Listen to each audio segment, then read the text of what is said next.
За баярлалаа. Монголын хөрс маш олон болтгой гэж бид нараас бэлгшээж ирдэг. За хүүхд хамгааллын хуультай үндсэн хууль дээр ч гэсэн одоо хүмүүр эжилтгэж үрэх, эрх үүрэгтэйгээ заасан. Тэгсэн мөртлөө энэ нэг ихэн алдар одон олгох нэг багахан хэмжээний урамшуул өгөх болохоор нэг хүүхдэд нэг юм тухайн хугацаанд ингээд хугацаа тавьж нэг юм үндсэн хуулийн зөрчилтэй юм шиг лок үсээд байгаа. Нөгөө талаас Монгол улсад төрсөн иргэн төрөөд нэр авах ингээд шууд одоо Монгол улс иргэн болоо явчихж байгаа. Тэгэхээр энэ дээр нь бас бид нар энэ хуулийн зохицуултыг ингэж харж байгаа зөвөө би энэ хуулийн зохицуултыг дэмжиж байгаа.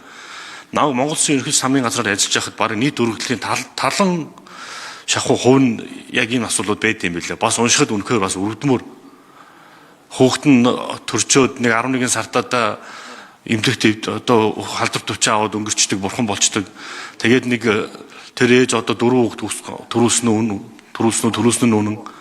Тэгээд ингээд эмнэлгийн шалтгаанч төр хувийн шалтгаанч төр ингээд тэр хүүхэд бурхны оронд отчоор ямар нэгэн байдлаар нэг юм одонгоос нүрэл хасаад тэгээд жилд өгдөрний 200 мянган төгрөгөөс нь ингээд нэг хязгаарлаж нэг улаан шугам татаад тавьчихдаг нэг юм байдал байгаад байгаа юм а. Тэгээд тухайн үедээс бодож л байсан. Тэр үргэлүүдийг уншичаад юу энийг хуулийн өөрчлөлт хийх ёстой байна гэдэг. За энэ дээр ингэж өргөн барьсан нийт гишүүдэд бол маш их баярлалаа.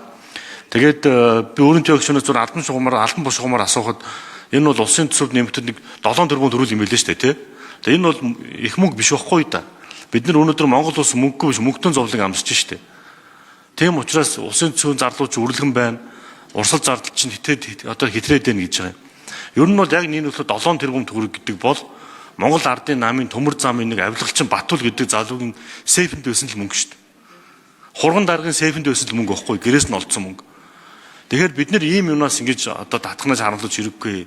Манай засгийн газрууд бүх юмыг болохгүй гэдэг. Дандаа ирээдүйн цаг дээр ярьдээ. Өнгөрсөн цаг дээр энийг хийлээ, энийг бүтээлээ гэж ярьдаг байхгүй да ерөнхий тэгшүнэ. Тэгэхээр татгалзсан угаасаа. Хизээ гэдэг асуулт байгаа даа шүү дээ. Тэгэхээр энэ бүгдэн дээр ингээд энэ одоо санаачлахаар энэ хуулийн төслийг оруулж ирж байгаа одоо маш их баярлж байна, дэмжиж байна. Тэгээд бид нар чинь хүүхдийн төлөө маш олон үйл ажиллагаа явуулна гэдэг хүүхдийн төлөө байгууллагуудтай, тэгээд хүүхдийн төлөө сантай тэгсэн мөрлөө хүүхдийн төлөө бүх юмнуудыг буцаагаад хувьчлаад өрн тараа хийцэн. Хүүхдийн парк нь байхгүй. Хүүхдийн төлөө төв нь байхгүй. Газар нь алга болсон. Хүүхд хөгжлийн төв нь одоо энэ ордны хойхонуудыг бас байхгүй. Талд нь орон сууц өрцсөн. Хүүхдийн парк нь байхгүй. Хүүхдийн ордон нэг чуваа үлдчих шиг байна. Хүүхд залуучуудын театр нь байхгүй. Хүүхдтэй холбоотой бүх юм нь байхгүй болсон.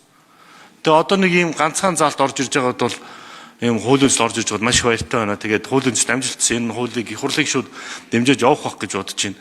Одоо бид нар ингээ хүүхд хөгжлийн төлөө хүүхд хамгаалал ингээл ярьдаг. Өнөөдөр Улаанбаатар хотод чинь бүтэн биеийн тамирын талбайтай үлдсэн нэг сургууль байхгүй шүү дээ.